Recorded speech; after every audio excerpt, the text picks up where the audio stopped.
ಅಲ್ಲಿ ನೀರುಗಳಿಲ್ಲ, ಮತ್ತೊಂದಿಲ್ಲ. ಎತ್ತಿನ ಹೊಳೆ ಇಲ್ಲಿ ಕೊಡಬೇಕು ಅಂತ ಹೇಳಿದ ಮೇಲೆ ಎತ್ತಿನ ಹೊಳೆ ನೀರು ಇಲ್ಲಿಗೆ ಬರಬೇಕು ಅಂತ ಹೇಳುವಂಥದ್ದು ಪ್ರಾರಂಭ ಆದ ಮೇಲೆ ಇವರು ನೀರಾವರಿ ಬಗ್ಗೆ ಅಧ್ಯಯನ ಮಾಡಿ ಅದಕ್ಕೆ ಒಂದು ಡಾಕ್ಟರೇಟ್ ಪದವಿ ಪಡ್ಕೊಳ್ಳೋರು. ಇಂಥವ್ರು ಅಲ್ಲಿದ್ರೆ ಒಳ್ಳೆಯದು ಅಂತ ಹೇಳುವಂಥದ್ದಕ್ಕೆ ಮಾತ್ರ ಮತ್ತು ಭಾರಿ ಪ್ರಭಾವಿಯಾಗಿ ಎಲ್ಲವನ್ನ ಪ್ರತಿಪಾದನೆ ಮಾಡಬಲ್ಲಂತ ಚಾಕಚಕ್ಯತೆಗೆ ಕಮಿಟೆಡ್. ಇವತ್ತು ರಾಜಕಾರಣದಲ್ಲಿ ನಿಮಗೆ ನಮಸ್ಕಾರ ಇವತ್ತು ಮಾತ್ರ ಹೊಡೆಯುವುದು, ನಾಳೆಯಿಂದ ನಮಸ್ಕಾರ ಹೊಡೆಯುವಂಥದ್ದಿಲ್ಲ. ಮತ್ತೆ 5 ವರ್ಷ ಕಳೆದ ಮೇಲೆ 6 ವರ್ಷ, ಅವರಂತೂ 6 ವರ್ಷ ಕಳೆದ ಮೇಲೆ ಆ ರೀತಿ ಆಗಿಲ್ಲ. ಆಗಾಗ ಬಂದುಕೊಂಡು ನರಸಿಂಹರೆಡ್ಡಿ ಅವರು ಹೇಳ್ತಾ ಇದ್ರು, ನಮ್ಮ ಅಲ್ಲಿಗೆ ಆಗಾಗ ಬರ್ತಾ ಇರುವಂತ ಒಬ್ಬ ವ್ಯಕ್ತಿ ಅಂತ ಹೇಳಿದ್ರೆ ನಾರಾಯಣ ಸ್ವಾಮಿ ಅಂತ. ನಾನು ಕೇಳಿದೆ ಇಲ್ಲಿ ತಿಂಡಿ ತಿನ್ನಲಿಕ್ಕೆ ಅಂತ. ಅಲ್ಲ, ನಮ್ಮ ಸಮಸ್ಯೆಗಳನ್ನು ಹೇಳಿದೆ ಅಂತ ಹೇಳುವಂಥದ್ದು. ಈ ರೀತಿ ನಾವೆಲ್ಲ ಒಂದು ರೀತಿಯಲ್ಲಿ ಒಂದು ವ್ಯವಸ್ಥೆಗಳನ್ನು ನಾನಿವತ್ತು ಬಂದದ್ದು ಯಾಕೆ ಅಂತ ಹೇಳುವಂಥ ಪ್ರಶ್ನೆ ಆಗಲಿ. ನಾನು ಹೇಳಿದ್ದೀನಿ, ಇವತ್ತಿನ ಸರ್ಕಾರ ನಮ್ಮಲ್ಲಿ ಅಧಿಕಾರ ಇದೆ, ಅಧಿಕಾರದ ಉಪಯೋಗ ಮಾಡಿಕೊಂಡು ಹಣ ಬಲ ಧನ ಬಲ ಎಂಬ ಎಲ್ಲದರ ಬಲದಿಂದ ಇವತ್ತು ಎಲ್ಲ ಕ್ಷೇತ್ರಗಳನ್ನು ಕೂಡ ಒಂದು ರೀತಿ ರಾಜಕೀಕರಣಗೊಳಿಸುವಂತಹ ಕೆಲಸ ಕಾರ್ಯಗಳನ್ನು ಮಾಡ್ತಾರೆ ಚುನಾವಣೆಯ ಸಮಯ. ಆದ ಕಾರಣ ನಾವು ಈ ಸರಿ ಭಾರಿ ಗಂಭೀರವಾಗಿ ಕೈ ಎತ್ತಿಕೊಳ್ಬೇಕು, ಅವರಿಗೆ ಒಂದು ಪಾಠ ಕಲಿಸಬೇಕು. ಯಾರು ಎಜುಕೇಟೆಡ್ ನಾವೆಲ್ಲ ಇದ್ದವರು ಅಥವಾ ನಾವು 10 ಮಕ್ಕಳಿಗೆ ವಿದ್ಯೆ ಹೇಳಿಕೊಡುವಂಥವರು, ನಮಗೆ ಯಾರೋ ಏನನ್ನೋ ಹೇಳಿಕೊಟ್ಟು ನಮ್ಮ ತಲೆ ಕೆಡಿಸುವಂತ ಕೆಲಸ ಮಾಡುವಂತವರಿಗೆ ಖಂಡಿತವಾಗಿ ಈ ಕ್ಷೇತ್ರದಲ್ಲಿ ಜಾಗ ಇಲ್ಲ ಅಂತ ಹೇಳುವಂತ ತೋರಿಸಿಕೊಡ್ಬೇಕು ಅಂತ ಹೇಳುವಂತ ಕೇಳಿಕೆ ಮಾತ್ರ ನಾನು ಬಂದಿದ್ದೇನೆ. ಅದರ್ವೈಸ್ ನಾನೇನು ಇದಕ್ಕೆ ಬರುವಂತ ಅಗತ್ಯಗಳಿಲ್ಲ ಅಂತ ನಾನು ಭಾವಿಸ್ತೇನೆ. ಇವತ್ತು ನಾರಾಯಣ ಸ್ವಾಮಿಗೆ ನೀವು ಪ್ರಶಂಸ ಪಟ್ಟಣ ಮತ ಕೊಡಬೇಕು. ಅದು ಕೂಡ ಈ ಭಾಗದಿಂದ 100% ವೋಟ್ ಸಿಗಬೇಕು ಅಂತ ಹೇಳುವಂತ ನಾನು ಕೃಷ್ಣಾರೆಡ್ಡಿ ಅವರಿಗೆ ಹೇಳ್ತಾ ಇದ್ದೇನೆ. 100% ವೋಟ್ ನಾರಾಯಣ ಸ್ವಾಮಿಗೆ ಬೀಳಬೇಕು, ಒಂದು ಸಂದೇಶ ಹೋಗಬೇಕು, ಮತ್ತೆ ಅವರಿಗೆ ಶಕ್ತಿ ತುಂಬಬೇಕು. ಹೌದಪ್ಪ, ನನಗೆ ಇಷ್ಟು ಆಶೀರ್ವಾದ ಮಾಡಿದ್ದಾರೆ, ನಾನು ಆ ಕೆಲಸ ಮಾಡ್ತೇನೆ ಅಂತ ಹೇಳೋದು. ನನಗೆ ವಿಶ್ವಾಸ ಇದೆ ನೀವೆಲ್ಲ ಮಾಡ್ತೀರಿ ಅಂತ ಹೇಳುವಂಥದ್ದು. ಅದ ಕಾರಣ ಹೆಚ್ಚು ಹೊತ್ತು ನಿಮ್ಮನ್ನು ನಿಲ್ಲಿಸೋದಿಲ್ಲ. ನೀವು ನಮ್ಮ ಮಕ್ಕಳನ್ನು ನಿಲ್ಲಿಸೋದು, ನೀವು ನಿಮ್ಮನ್ನು ಜಾಸ್ತಿ ನಿಲ್ಲಿಸಿದ್ರು ನೀವು ಮತ್ತೆ ವೋಟ್ ಮಾಡ್ತೀವಿ. ಆದ ಕಾರಣ ಅದನ್ನೆಲ್ಲ ಮಾಡಲಿಕ್ಕೆ ಇಷ್ಟಪಡ್ತೇವೆ. ಎಲ್ಲರೂ ಬಂದು ವೋಟ್ ಮಾಡಿ, ಬರದವರಿಗೆ ತಿಳಿಸುವಂಥ ಕೆಲಸ ಮಾಡಿ. ನಿಮ್ಮ ಯಾವ ವಿಶ್ವಾಸದಿಂದ ನೀವು ಅವರಿಗೆ ಆಶೀರ್ವಾದ ಮಾಡ್ತೀರಾ, ಆ ವಿಶ್ವಾಸಕ್ಕೆ ಚ್ಯುತಿ ಬರದ ರೀತಿಯಲ್ಲಿ ಅವರು ಕೆಲಸ ಮಾಡ್ತಾರೆ. ಮಾಡಿಸಿದ್ರೆ ನಾವು ಮಾಡಿಸ್ತೇವೆ ಅಂತ ಹೇಳುವಂಥ ಭರವಸೆಯನ್ನು. ಆದರೆ ಯಾವುದೇ ಡಿಸಿಷನ್ ಮೇಕಿಂಗ್ ಬಾಕಿದ್ದಕ್ಕೆ ಒಂದು ರೀತಿಯಲ್ಲಿ ವಿಧಾನ ಪರಿಷತ್ನಲ್ಲಿ ಆಗುವಂಥ ಚರ್ಚೆ ಅದಕ್ಕಾಗಿ ಸ್ವಲ್ಪ ಒಳ್ಳೆ ತಜ್ಞರು, ಅಧ್ಯಯನ ಮಾಡಬಲ್ಲವರು, ವಿಚಾರಗಳನ್ನು ಸರಿಯಾಗಿ ಮಂಡನೆ ಮಾಡಬಲ್ಲವರು ಅದಿರಬೇಕಾದಂಥ ಅಗತ್ಯ ಇದೆ. ನಾರಾಯಣ ಸ್ವಾಮಿಯವರು ನನಗೆ ಭಾರಿ ಹಿಂದಿನಲ್ಲೇ ಆಗ್ತದೆ. ಅವರು ಪಕ್ಷೇತರರಾಗಿಯೇ ಗೆದ್ದಿದ್ರು. ಆಮೇಲೆ ನಮ್ಮ ಪಕ್ಷಕ್ಕೆ ಬಂದು ನಮ್ಮ ಪಕ್ಷದಲ್ಲಿ 2-3 ಬಾರಿ ಗೆದ್ದರು.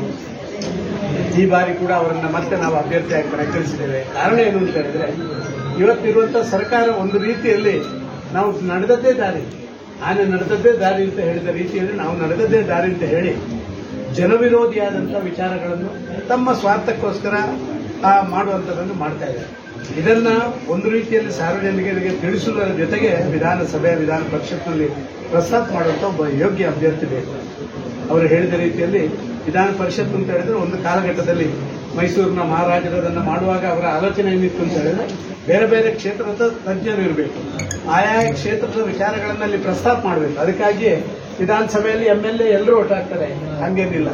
ಇಲ್ಲಿ ವಿಧಾನ ಪರಿಷತ್ನಲ್ಲಿ ಗ್ರಾಜ್ಯುಯೇಟ್ ಕಾನ್ಸ್ಟಿಟ್ಯೂನ್ಸಿ, ಗ್ರಾಜ್ಯುಯೇಟ್ ಸಮಸ್ಯೆಗಳು, ಟೀಚರ್ಸ್ ಕಾನ್ಸ್ಟಿಟ್ಯೂನ್ಸಿ, ನಿಮ್ಮ ಸಮಸ್ಯೆಗಳನ್ನು ತಿಳ್ಕೊಳ್ಳಿಕ್ಕೆ, ಲೋಕಲ್ ಬಾಡಿಯ ಸಮಸ್ಯೆಯನ್ನು ತಿಳ್ಕೊಳ್ಳಿಕ್ಕೆ ತಜ್ಞರು, ವಿಜ್ಞಾನಿಗಳಿರ್ಬೋದು, ಬಾಕಿಯವರು ಇರಬಹುದು. ದಯವಿಟ್ಟು ಅಲ್ಲಿ ಮಾತಾಡಬೇಡಿ ಒಂದು 2 ನಿಮಿಷ.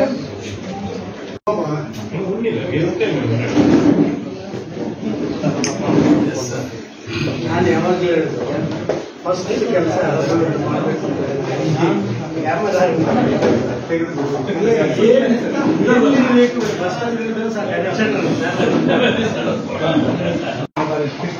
ನಾಮಕರಣ ಮಾಡಬೇಕಾದ್ರೆ ಅದೇ ರೀತಿ ಮಾಡೋಕ್ಕೆ ಇಷ್ಟ. ಹಿಂದೆಲ್ಲ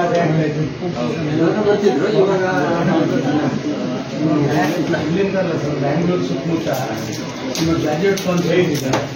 ಅದು ನಮ್ಮ ಪುಟ್ಟಾಣಿ ಚಿಕ್ಕಣ್ಣರು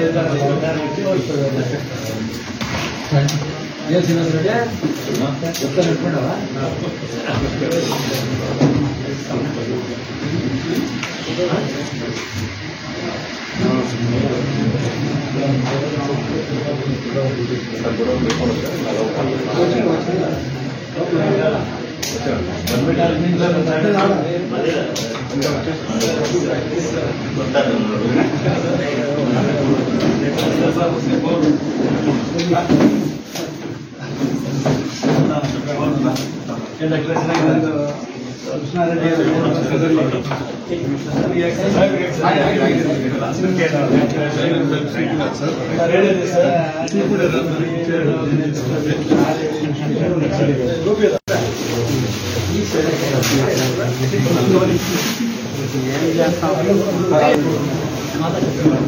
ಬನ್ನಿ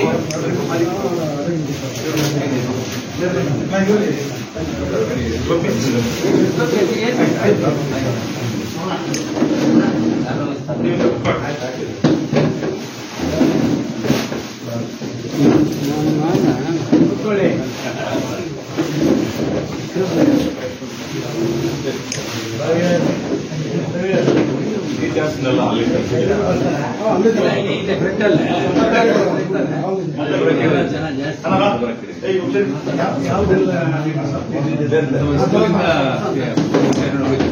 ಇದೆ, ನರ್ಸಿಂಗ್ ಇದೆ, ಫಾರ್ಮಸಿ ಇದೆ, ಪ್ಯಾರಾಮೆಡಿಕಲ್ ಇದೆ, ಸ್ಕೂಲ್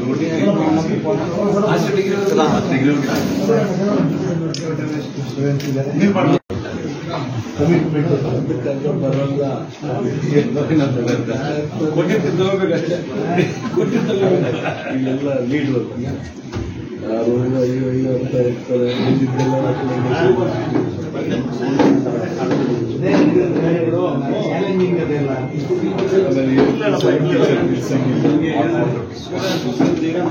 ಮಾಡದೆ ಆಗದೆ ಇರತಕ್ಕಂಥ ವಿಚಾರಗಳಾಗಿದೆ. ಹಾಗಾಗಿ ಇವತ್ತು ನಮ್ಮ ಈ ಭಾಗದಲ್ಲಿ 3 ಬಾರಿ ವಿಧಾನ ಪರಿಷತ್ ಸದಸ್ಯರಾಗಿ ಬಹಳ ಅದ್ಭುತವಾಗಿ ಕೆಲಸ ಮಾಡಿರ್ತಕ್ಕಂಥ ವೈ ನಾರಾಯಣಸ್ವಾಮಿ ಇವತ್ತು ಯಾರ ಶಿಕ್ಷಣ ಕ್ಷೇತ್ರದಲ್ಲಿ ಇವತ್ತು ಯಾರ್ದು ಏನು ಸಮಸ್ಯೆಗಳಿದೆ ಅನ್ನುವಂಥದ್ದು ಅವರಿಗೆ ಅರಿವಿದೆ ಮತ್ತು ಅವರು ಯಾವತ್ತು ಎಂಥ ಸಂದರ್ಭದಲ್ಲಿ ಕೂಡ ಏನೇ ಸಮಸ್ಯೆಗಳಿದ್ರೂ ಕೂಡ ತಕ್ಷಣ ಸ್ಪಂದಿಸುವಂತ ಒಬ್ಬ ರಾಜಕಾರಣಿ, ಉತ್ತಮವಾದಂಥ ರಾಜಕಾರಣಿ ಯಾರಾದರೂ ನಾವು ಈ ಭಾಗದಲ್ಲಿ ಕಂಡಿದ್ರೆ ಅದು ವೈ ನಾರಾಯಣಸ್ವಾಮಿ ಅವರು ಅನ್ನುವಂಥದ್ದನ್ನ ನಾವು ಯಾಕಂದ್ರೆ ನೀವೆಲ್ಲರೂ ಕೂಡ ನೋಡಿದ್ರೆ 15 ವರ್ಷಗಳ ಕಾಲ ಒಂದು ಅದ್ಭುತವಾಗಿ ಅವರೆಲ್ಲರೂ ಕೂಡ ಕೆಲಸ ಮಾಡಿದ್ದಾರೆ ಮತ್ತು ನಿಮ್ಗೆ ಬೇರೆ ಬೇರೆ ರೀತಿಯಲ್ಲಿ ಸಮಸ್ಯೆಗಳು ಕೂಡ ಇದೆ. ಆ ಸಮಸ್ಯೆಗಳನ್ನ ವಿಧಾನ ಪರಿಷತ್ನಲ್ಲಿ ಮಂಡನೆ ಮಾಡುವಂತ ಒಂದು ದಿಟ್ಟತನ ನಾರಾಯಣಸ್ವಾಮಿ ಅವರಿಗಿದೆ. ಆ ಮಂತ್ರಿಗಳ ಅಲ್ಲಿರ್ಬೋದು ಅಥವಾ ಮುಖ್ಯಮಂತ್ರಿಗಳಲ್ಲಿರ್ಬೋದು ದಿಟ್ಟವಾಗಿ, ಯಾಕಂದ್ರೆ ವಿಧಾನಸಭೆಯಲ್ಲಾಗಲಿ ವಿಧಾನ ಪರಿಷತ್ನಲ್ಲಾಗಲಿ ಮಂಡನೆ ಮಾಡುವಂಥದ್ದು ಬಹಳ ಮುಖ್ಯ. ಯಾವುದೇ ಸಬ್ಜೆಕ್ಟ್ ಇದ್ರೂ ಕೂಡ ಮಂಡನೆ ಮಾಡುವಂಥದ್ದು ಮುಖ್ಯ. ಅಂತ ಒಂದು ಶಕ್ತಿಯನ್ನ ಹೊಂದಿರತಕ್ಕಂಥವರು ವೈ ನಾರಾಯಣಸ್ವಾಮಿ ಅವರು. ಅದರ ಜೊತೆಗೆ ಅಷ್ಟೇ ಅಲ್ಲ, ಇವತ್ತು ಶಿಕ್ಷಣ ಕ್ಷೇತ್ರದಲ್ಲಿ ನಿಮ್ಮ ಸಂಸ್ಥೆಗೆ ಬಂದಿದ್ದು ನಮಗೆ ತುಂಬಾ ಗೌರವ ಅಂತ ನಾನು ಭಾವಿಸ್ತೀನಿ. ತಾವು ಅದನ್ನ ಓಟ್ ಕೇಳಲಿಕ್ಕೆ ಬಂದಿದ್ದಾರೆ, ಅದನ್ನ ಆ ಗೌರವವನ್ನ ತಾವೆಲ್ಲ ಉಳಿಸ್ಕೊಡ್ತೀರಿ ಅಂತ ಒಂದು ಭರವಸೆಯನ್ನ ತಮ್ಮಲ್ಲಿ ಇಟ್ಟು ತಾವೆಲ್ಲರೂ ನಮ್ಮ ವೈ ನಾರಾಯಣಸ್ವಾಮಿ ಅವರಿಗೆ ತಮ್ಮ ಪ್ರಾಶಸ್ತ್ಯ ಮೊದಲು ಮತವನ್ನ ಒಂದೇ ಮತ ಹಾಕಿ ಹಾಗೂ ಅವ್ರನ್ನ ನಾವು ಇಷ್ಟು ವರ್ಷದಿಂದ ಗೆಲ್ಸ್ಕೊಂಡ್ ಬಂದಿದ್ದೀವಿ. ಇವತ್ತು ನಮ್ಮ ಒಂದು